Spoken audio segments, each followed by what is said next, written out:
तो अब तक हम ये डिस्कस कर चुके हैं कि न्यूट्रिशन किसी भी इंडिविजुअल में कैसे किया जाता है, रेस्पिरेशन किसी भी इंडिविजुअल में कैसे किया जाता है।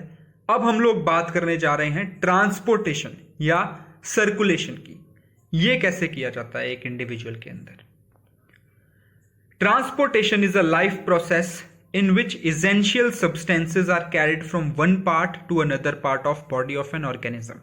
जब एक ऑर्गेनिज्म के अंदर एक जरूरी चीज दूसरी जगह, एक जगह से दूसरी जगह ट्रांसफर की जाती है, ट्रांसपोर्ट की जाती है, that is known as transportation.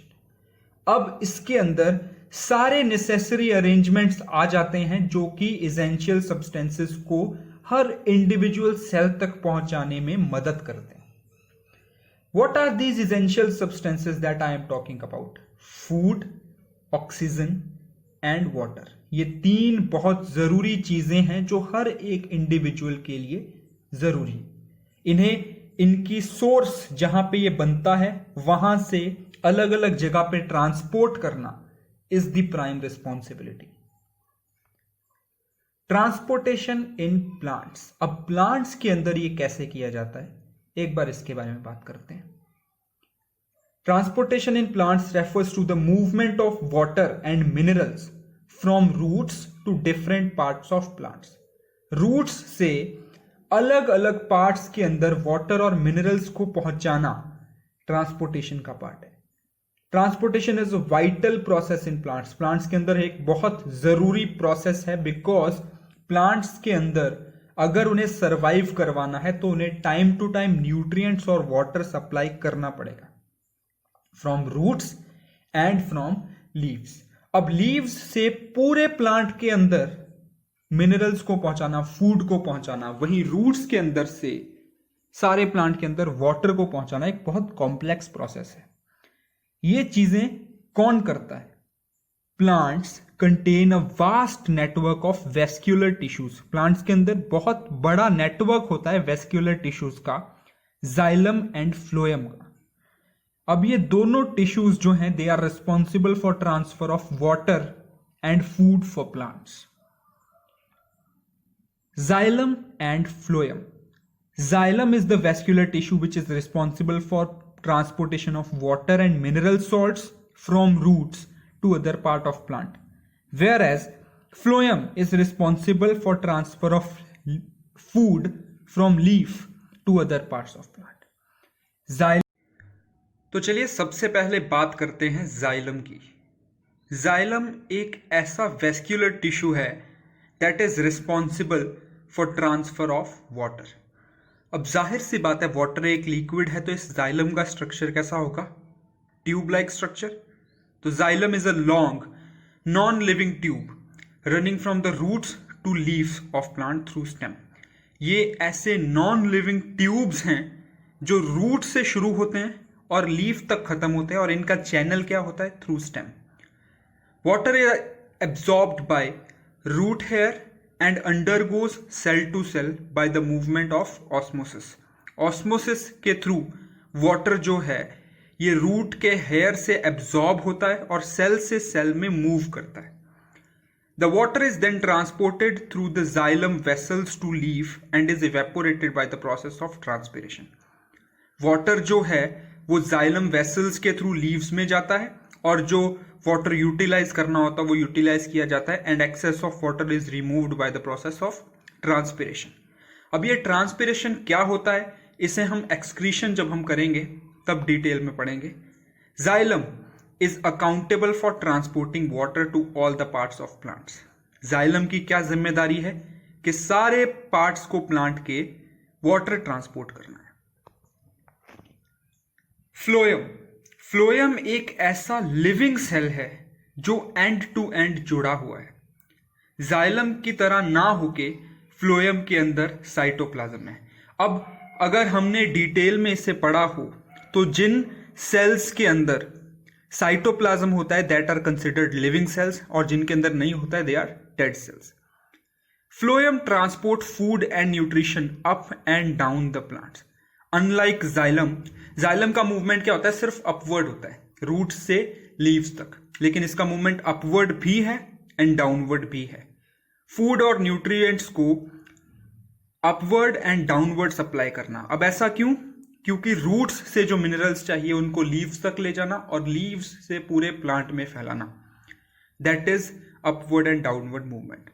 This happens where the substances are made, that is the source, जहां पर वो सब्सटेंस बन रहे हैं, वो खाना बन रहा है, जैसे कि leaves, and where they are stored, और इन्हें कहां स्टोर करके रखा जा रहा है। Tracheids are the only water conducting tissues. ऐसे प्लांट्स जिनके अंदर फ्लावर्स नहीं होते, उनके अंदर वाटर को कंडक्ट करने के टिश्यूज ट्रेकाइड्स ही हैं। Tracheids are the dead cells with lignified walls with no open ends. ये डेड सेल्स हैं जिनके अंदर कोई भी लिग्निफाइड वॉल्स नहीं होती और ये दोनों तरफ से कोई भी ओपन एंड नहीं होता। They are long and they are spindle shaped cells. Basically ये जाइलम का सब्सटीट्यूट के तौर पे काम करते हैं in non flowering plants. They have pits in them that allows the flow of water from one tracheid to another. एक tracheid से दूसरे ट्रेकाइड के अंदर फ्लो कैसे होता है? वाटर थ्रू पिट्स, जो उनके अंदर छोटे छोटे होल्स होते हैं, that allow them to transport the water. Transportation in humans. अब तक हमने डिस्कस किया कि प्लांट्स के अंदर ट्रांसपोर्टेशन कैसे किया जाता है। अब हम लोग डिस्कस करने जा रहे हैं ट्रांसपोर्टेशन इन ह्यूमंस के बारे में। Transportation in human beings. Human body is a complex machine requiring many processes to function efficiently. हमारी ह्यूमन बॉडी बहुत कॉम्प्लेक्स मशीन की तरह है जिसके अंदर बहुत सारे फंक्शंस जो काम कर रहे हैं, और उन सारे फंक्शंस का एफिशिएंटली काम करना बहुत ज़्यादा ज़रूरी है। Now to keep these crucial processes going, इन्हें कुछ की एलिमेंट्स, कुछ वाइटल कंपोनेंट्स की ज़रूरत पड़ती है। अब जाहिर सी बात है, ये सारे वाइटल कंपोनेंट्स एक जगह पे तो बनते नहीं है, ना एक जगह पे इस्तेमाल होते हैं। They are made at some specific places but they are needed all over the body, और इन्हें पूरे बॉडी में ट्रांसपोर्ट करने का जो सिस्टम है that is known as transportation. इस सिस्टम को बेसिकली बोला जाता है human circulatory system. Human circulatory system is basically the system that involves movement of essential nutrients and minerals throughout the body. पूरे एसेंशियल इंग्रेडिएंट्स को, nutrients को या minerals को बॉडी के अंदर मूव करना, इतना ही नहीं, बॉडी के अंदर जो वेस्ट प्रोडक्ट्स हैं उन्हें बॉडी से बाहर निकालना, that is also the part of transportation या फिर सर्कुलेशन इन ह्यूमन बींग्स। अब ये कैसे होता है और कौन कौन से ऑर्गन्स इसके लिए रिस्पॉन्सिबल हैं, let's find out. Human circulatory system. Human circulatory system के अंदर बेसिकली क्या क्या चीजें आती हैं? It includes network of arteries, veins, capillaries and a heart. Heart is the pumping organ that pumps blood throughout the body. It has primary role because it is essential to transport nutrients, minerals and hormones to various parts of body. Heart का यहाँ पे बहुत crucial role है because heart is the pumping organ of blood. And blood इसीलिए essential है क्योंकि यही सारे nutrients, minerals और hormones को पूरी body में circulate करता है. Now, circulatory system is also responsible for collecting metabolic waste and toxics from the cells and purify the tissues. ये हमारे सेल्स के अंदर से मेटाबॉलिक वेस्ट और टॉक्सिन्स को रिमूव करने का भी काम करता है. Organs of circulatory system. Circulatory system में 4 मेन ऑर्गन्स हैं, हार्ट, ब्लड और हमारे blood vessels. Now all these organs are very vital in proper functioning of our body. हमारे बॉडी के अच्छे से फंक्शन करने के लिए इन ऑर्गन्स का टू द पॉइंट होना बहुत जरूरी है. अब एक एक करके इन्हें डिस्कस करते हैं. Blood. Blood is the bodies fluid connective tissue. ये वो फ्लूइड है जो हमारे टिश्यूज को आपस में जोड़ता है. सबसे इंपॉर्टेंट पार्ट जो है ये हमारे ब्लड सर्कुलेटरी सिस्टम का या ह्यूमन सर्कुलेटरी सिस्टम का. Its main function is to circulate nutrients, hormones, minerals and other essential components to different parts of body. अलग अलग पार्ट्स ऑफ बॉडी में ये जो रिक्वायर्ड इंपॉर्टेंट कंपोनेंट्स हैं इन्हें सर्कुलेट करने का काम ब्लड करता है. अब ब्लड जो है इसके अंदर बहुत सारे कंपोनेंट्स हैं. Blood is composed of plasma, RBCs, डब्ल्यूबीसीज एंड प्लेटलेट्स. अब ये चारों चीजें क्या हैं, इनके बारे में बात करते हैं. कंपोनेंट्स ऑफ ब्लड, जैसा कि हमने मेंशन किया, ब्लड जो है वो बना है आरबीसीज रेड ब्लड सेल से, प्लेटलेट्स, डब्ल्यूबीसीज व्हाइट ब्लड सेल्स, प्लाज्मा से. Now talking about plasma. Plasma is the largest part of our blood. It makes up to more than half or about 55% of the overall content. अगर आप side में बनी हुई image को ध्यान से देखें तो this is basically the centrifuged blood. इसको सेंट्रीफ्यूगेट किया गया है. इसके अंदर जो येलोइश लिक्विड है that is plasma. It is nearly about 55% of our blood. It is a light yellow liquid which carry water, salts and enzymes with it. Main role of plasma is to take nutrients, hormones and proteins to different parts of body. अब क्योंकि ये fluid है तो ये blood के अंदर जो hormones, proteins और न्यूट्रिएंट्स प्रेजेंट हैं उन्हें मूव करने में बहुत ज्यादा मदद करता है. सेकेंडरी फंक्शंस की अगर हम बात करें तो blood plasma also carries all these important ingredients, important nutrients to all the different parts in our circulatory system. Blood corpuscles दो तरीके की होती हैं. आरबीसीज रेड ब्लड कॉर्पसेल्स जिनको हम एथ्रोसाइट्स भी बोलते हैं, एंड व्हाइट ब्लड कॉर्पसेल्स. सबसे पहले रेड ब्लड कॉर्पसेल्स की बात करते हैं. They are minute circular biconcave discs having no nucleus.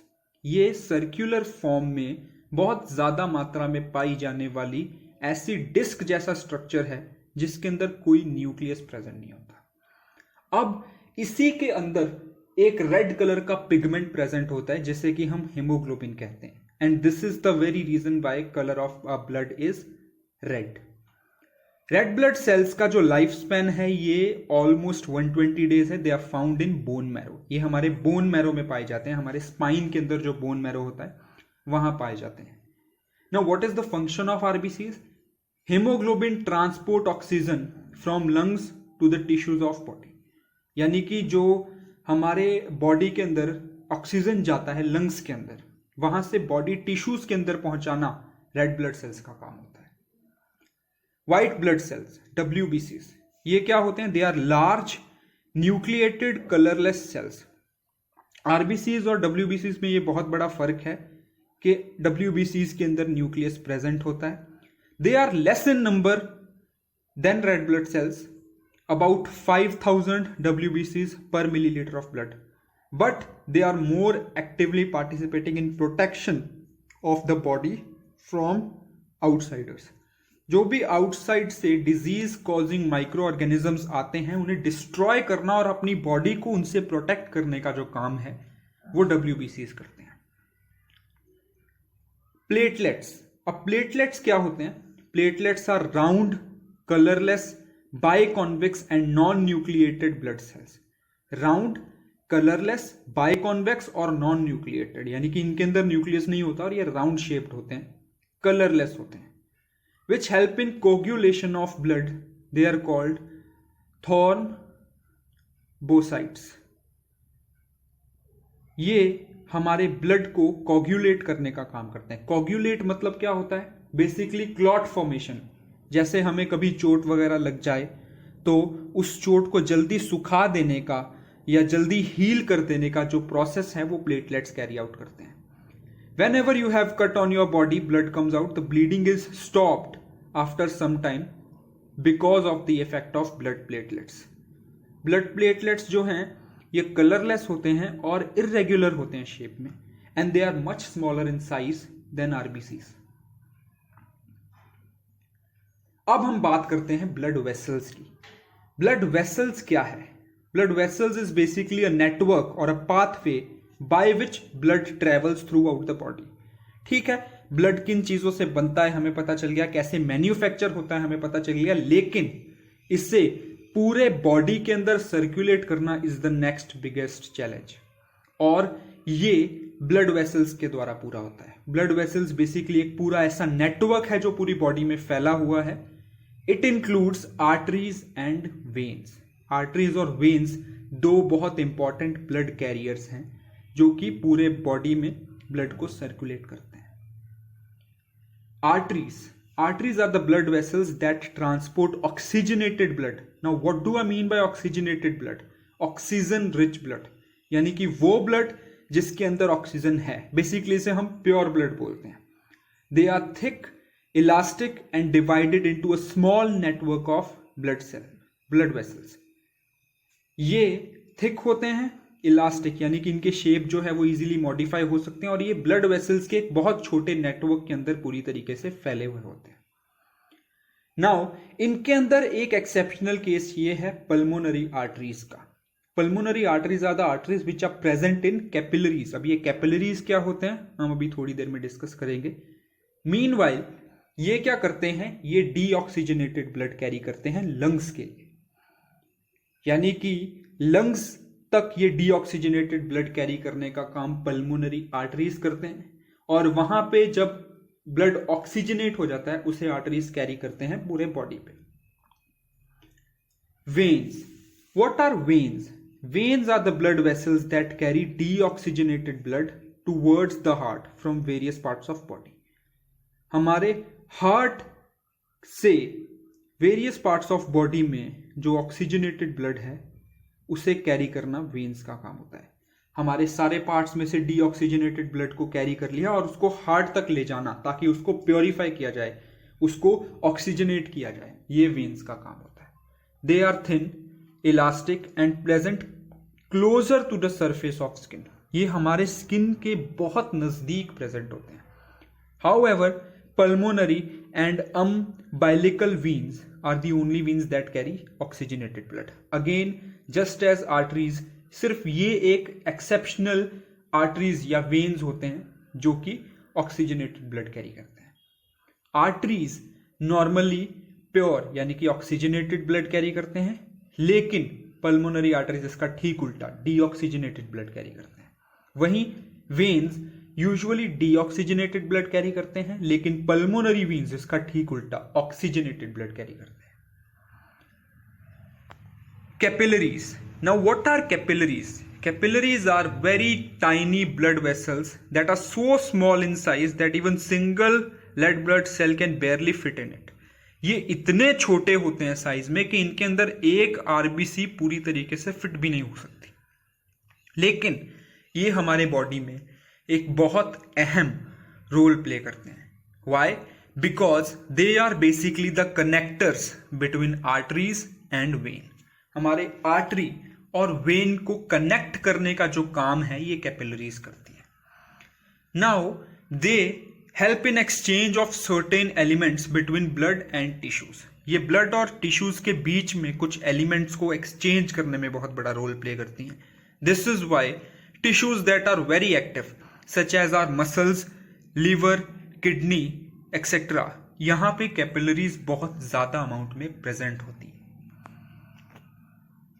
Lymph, अब लिम्फ क्या होता है? Some amount of plasma, protein, blood cells escape, यानी कि कुछ पोर्स जो कैपिलरीज के अंदर प्रेजेंट होते हैं वो यहां से निकल के एक इंटरसेल्यूलर स्पेस के बीच में चले जाते हैं जो कि एक फ्लूइड से बनी हुई होती है, that is known as lymph.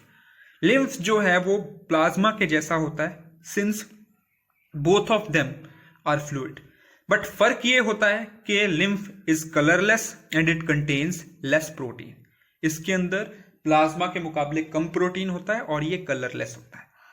लेकिन इसका इंपॉर्टेंट फंक्शन है क्या? The most important function of lymph is to carry digested and absorbed fat from intestine to intercellular spaces between blood। जो इंटरसेल्यूलर स्पेसेस का मैंने अभी जिक्र किया था, उन्हीं के अंदर ये जो फैट एब्जॉर्ब किया जाता है इसे ट्रांसफर करना काम होता है लिम्फ का। अब सर्कुलेटरी सिस्टम यानी कि आर्टरीज और वेन्स के एक पूरे नेटवर्क की तरह लिम्फ्स का भी एक पूरा नेटवर्क होता है हमारे बॉडी में, that is known as lymphatic system. The human circulatory system consists another body fluid called lymph. It is known as tissue fluid, और इसका जो पूरा नेटवर्क हमारे बॉडी में फैला हुआ होता है that is known as lymphatic system. These are interconnected organs, nodes and ducts. बहुत सारे ऑर्गन्स, नोड्स और डक्ट्स आपस में मिलकर इस पूरे सिस्टम को बनाते हैं। Now what is blood pressure? The force that blood exerts against the wall of vessel is known as blood pressure. आपने बेसिकली एब्जॉर्व किया होगा कि जब भी हम किसी लिक्विड को से जब हम पाइप के अंदर से वाटर को ट्रांसपोर्ट करते हैं तो कभी कभी वो पाइप के अंदर से एकदम स्मूथली जाता है, कभी कभी बहुत ज्यादा फोर्स के साथ जाता है। तो सिमिलरली उसी कॉन्सेप्ट को यहां हम ब्लड प्रेशर पे भी अप्लाई कर सकते हैं कि जब ब्लड जो है वो ब्लड वेसल्स के अंदर से फ्लो करता है। अपने ब्लड वेसल्स को एक पाइप की तरह समझ के देखते हैं। इन ब्लड वेसल्स के अंदर से जब ये ब्लड फ्लो करता है तो जो प्रेशर वो जनरेट करता है on the walls of the vessel that is known as blood pressure. अब ये दो तरीके का होता है, systolic blood pressure and diastolic blood pressure. जब प्रेशर जो है वो आर्टरीज के अंदर जनरेट होता है that is known as systolic pressure, और दूसरा जब प्रेशर जो है रिलैक्सेशन के टाइम पे यानी कि थोड़ा सा कम महसूस किया जाता है that is known as diastolic pressure. आपने कभी भी ऑब्जर्व किया होगा जब भी डॉक्टर्स आपका ब्लड प्रेशर की रीडिंग बताते हैं तो वो दो तरीके का प्रेशर बताते हैं, एक सिस्टोलिक एक डायस्टोलिक। जनरली वो बोलते हैं कि ऊपर का ब्लड प्रेशर इतना है एंड नीचे का इतना है, तो वो बेसिकली ऊपर का एंड नीचे का यही मूवमेंट बताता है। Normal measurement of systolic blood pressure is about 120 and diastolic is about 180। अगर आपका सिस्टोलिक ब्लड प्रेशर 120 है एंड डायस्टोलिक 80 है then you are considered to be having normal blood pressure. अगर इससे थोड़ा सा भी ऊपर या नीचे है then it is considered to be high और लो ब्लड प्रेशर। अब ये ब्लड प्रेशर जिस मशीन से हम लोग नापते हैं, जो इंस्ट्रूमेंट हम यूज करते हैं that is known as sphygmomanometer. Sphygmomanometer. Human heart. अब दूसरा इंपॉर्टेंट कंपोनेंट जिसकी हम लोग बात करने जा रहे हैं, हम ऑलरेडी डिस्कस कर चुके हैं ब्लड को, ब्लड वेसल्स को और लिम्फेटिक सिस्टम को। अब एंड यानी कि जो लास्ट हमारा टॉपिक बचता है सर्कुलेशन के अंदर that is human heart. Now what is human heart? Human heart is a 4-chambered muscular organ that pumps the blood out into the blood vessels, जो डीऑक्सीजनेटेड ब्लड अपने अंदर लेता है और ऑक्सीजनेटेड ब्लड को ब्लड वेसल्स के अंदर वापस से पंप करता है, that is human heart. The pressure that is pumping generates is enough for the blood vessels to carry the blood to all the parts of body. अब ये pump इसलिए करता है ताकि ये इतना प्रेशर कम से कम जनरेट कर पाए कि ब्लड वेसल्स जो हैं वो पूरा ब्लड पूरे बॉडी के अंदर फ्लो कर दें। अब तक हमने डिस्कस किया कि जो ह्यूमन हार्ट है वो क्या है, ह्यूमन हार्ट का स्ट्रक्चर कैसा होता है। अब हम बात करते हैं कि ह्यूमन हार्ट क्या क्या फंक्शंस परफॉर्म करता है। The function of heart in any organism is to maintain a constant flow of blood throughout the body.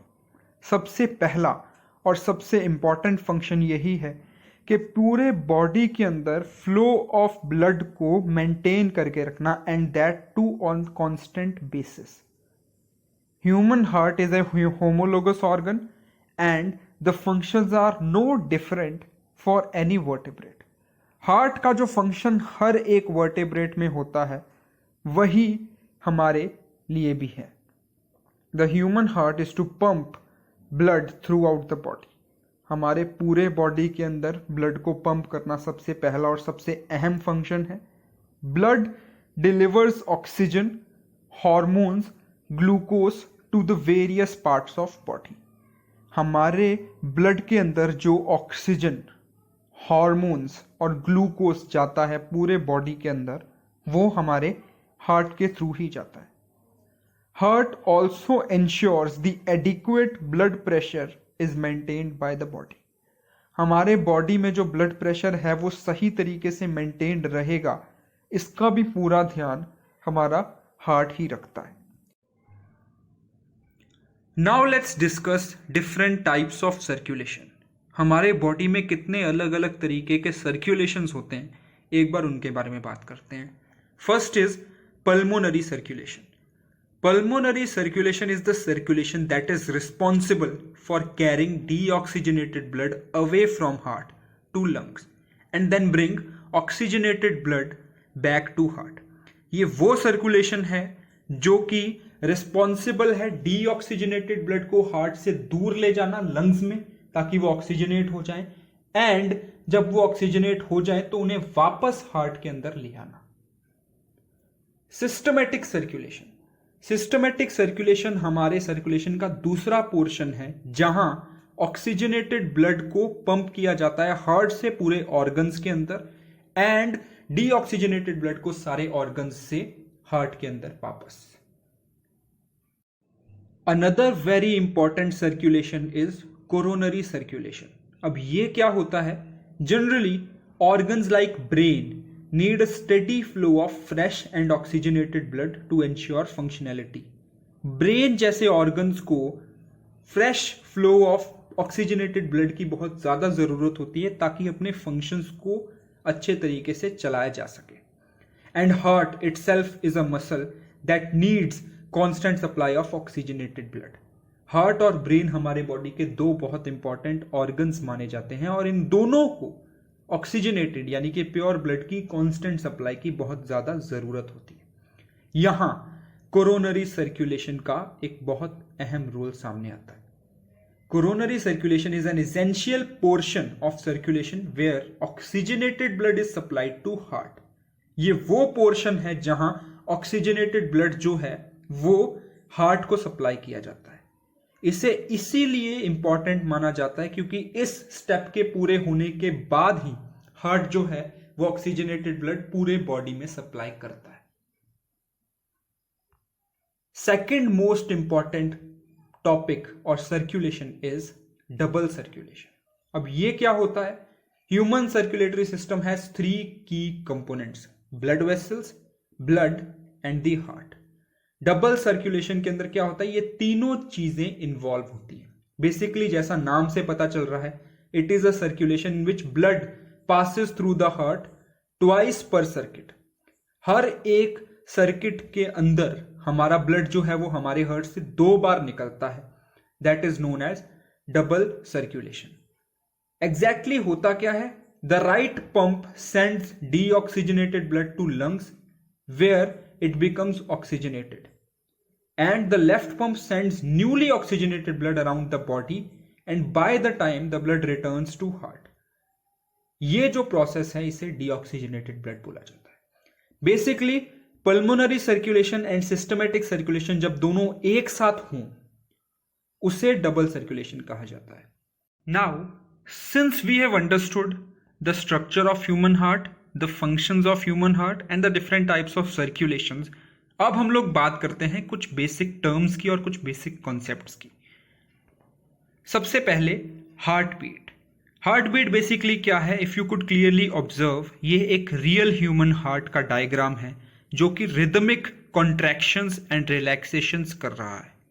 This rhythmic contraction and relaxation by our human heart is known as heart beat. Normal heart beat is about 60 to 80 times per minute. अब ये हम stethoscope से easily नाप सकते हैं। Pulse rate. Pulse rate is the number of beats of contractions our heart make per minute. Pulse rate basically क्या होता है? हमारे ब्लड का जो फ्लो है पूरे बॉडी के अंदर, that is measured by pulse rate. It is normally 60 to 100 beats per minute, but it can vary minute to minute. अगर हमारा ये पल्स रेट 130 to 150 हो जाता है if we are exercising, then it's also consider to be normal because at that situation our body is in need of more oxygen. Exercise करते वक्त हमारी body को ऑक्सीजन की ज़्यादा रिक्वायरमेंट होती है, जिसे पूरा करने के लिए ये पल्स रेट जो है वो ज़्यादा हाई हो जाता है। If it is 130 to 150 then it is absolutely normal. Stethoscope. Stethoscope is a medical instrument that is used to detect the sounds that are produced by our body.